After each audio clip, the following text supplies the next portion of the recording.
Hey, what's up, guys? Some of you are probably wondering where have my reviews been.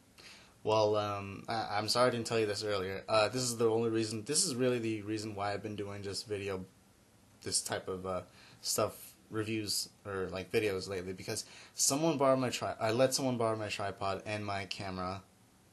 So I haven't been doing reviews, like actual reviews. I haven't even been able to post up new videos for my build series for SD Gundam, uh, SD Blitz Gundam. So this is the most I can able to do. And just to get out of the way, I wanted to review a Transformer figure a Revenge of the Fallen figure that I've had for a while.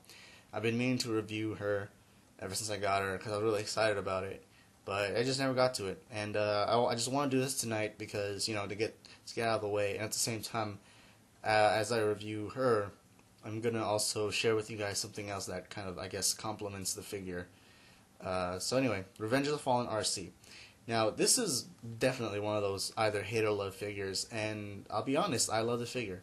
Um, I do have a couple of issues with it, just a couple, but, personally, I love the figure. Now, I'm not going to talk about the alt mode or anything, because there are plenty of reviews out there. If you want to see the alt mode or the transformation, go check it out. A friend of mine, I can't say his name, but his name is Ryan. He does custom Transformer paint jobs. He kind of shows you guys how to get your RC aligned on an axis instead of having her kind of like to the side where it says she should be. Now, I didn't exactly follow how he did it, but I just kind of worked with the joints, and I have her aligned on a straight axis instead of to the side. It's better for balance, too. But yeah, anyway, as for the figure itself, I'm sorry if you guys can't tell with this camera. It's not a very good quality camera at all. Like, I personally think the other camera does a better job of recording. I just like the sound, but this figure has quite a bit of detail in robot mode. The head is nicely sculpted. It's very sharp. It has nice blue light piping right here. Yeah, pink and black, RC colors. But the details, a lot of the mechanical details is right here on this snake body of hers. It could really use a lot of highlights if you're into that.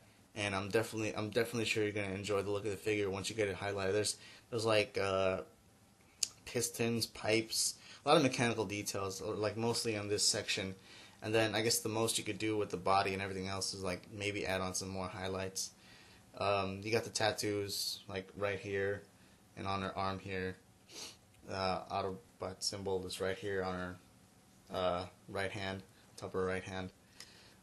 She's got quite a bit of articulation. It might not seem like it, but she has quite a bit of articulation. She has a hinged neck and a ball-jointed head. Well, ball-jointed neck and a hinge at the neck, which is attached to the body. You have a hinge on this arm, her longer arm, her bigger arm, and then for this arm you just have a ball joint. You have ball jointed elbows on both hands. None of the hands are posable. This here, which is my problem for the figure, it's really loose. It's really loose there, and it's extra loose because the little stand, support stand, the clip is it's clipped on, so it adds more weight. But I think the problem is the hinge here. I don't recall any other reviewer complaining about that, so it's probably just mine. But on her torso here, quite a bit of points of articulation. You have a ball joint here, here at the, I guess her waist. You have a hinge right here, another hinge here, which rotates this way, or turns this way. The hinge up here, you can bring it forwards and backwards and whatever. Then you also have another ball joint right here on the bottom, ball joint type of movement. And then once again there's a hinge right here, but that's probably mostly for the transformation. So she's actually got quite a bit of not posability. Her posability sucks, by the way, but she does have quite a bit of articulation. As for me, I don't exactly play with her a lot. It's kind of ironic. I don't play with my Transformers as much as I mess around with my model kits, which is, ironic. I usually just display my Transformers, I don't know, just because.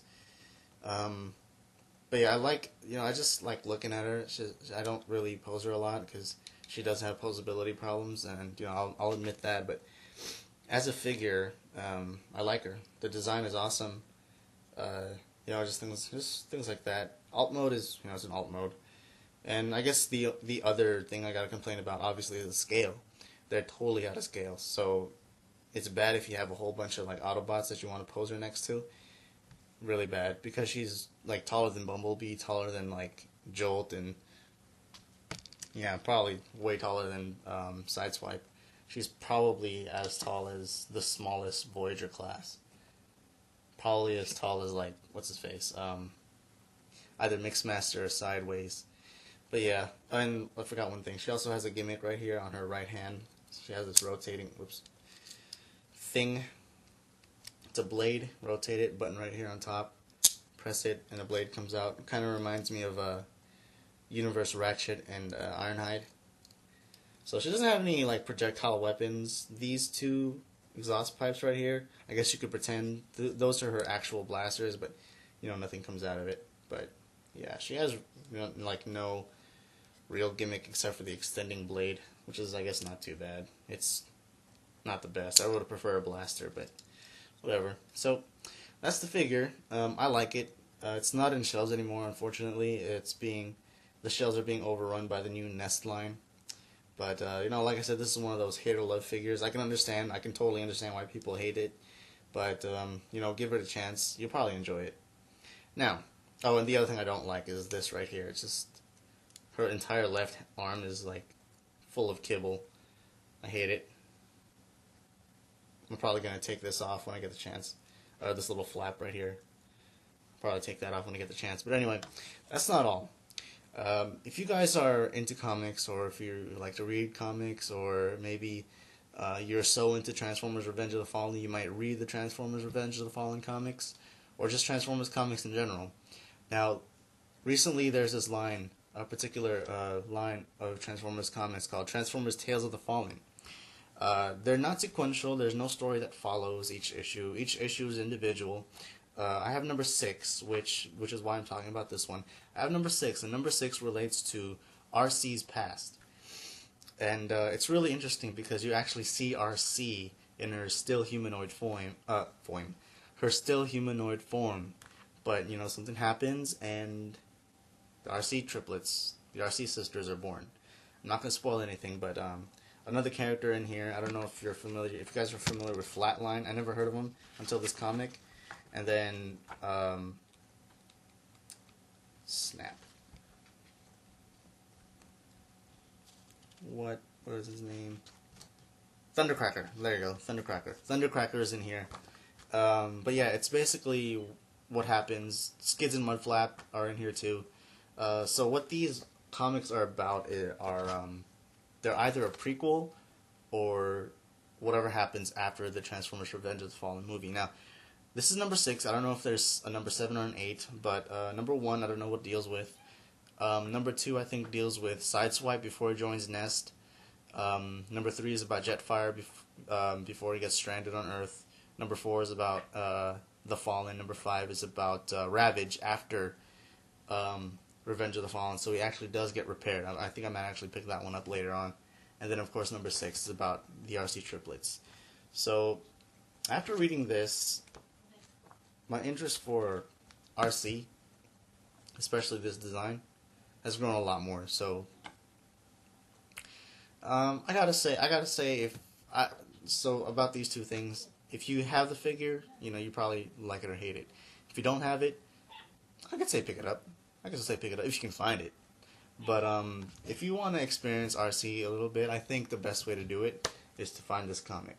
If you have a comic book store locally, it's $3.99. And on top of that, if you're more interested in all the other stories that I mentioned, they're probably available too. These are new. They probably just started very late last year.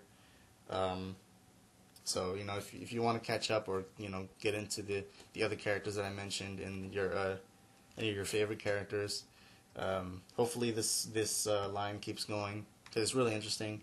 Then yeah, check out your local comic book store. Find these Transformers or Tales of the Fallen comic book stories and get into it. As for that, that's as much as a review I can give you guys. Until I get my camera back, these are the only kind of videos I'll be able to do. So I'm sorry for that, but hopefully you got something out of this. Hopefully I helped you guys grow some interest into the character or into this comic book series. It's really interesting, I'm telling you. But anyway, I'll catch you guys later, and thanks for watching.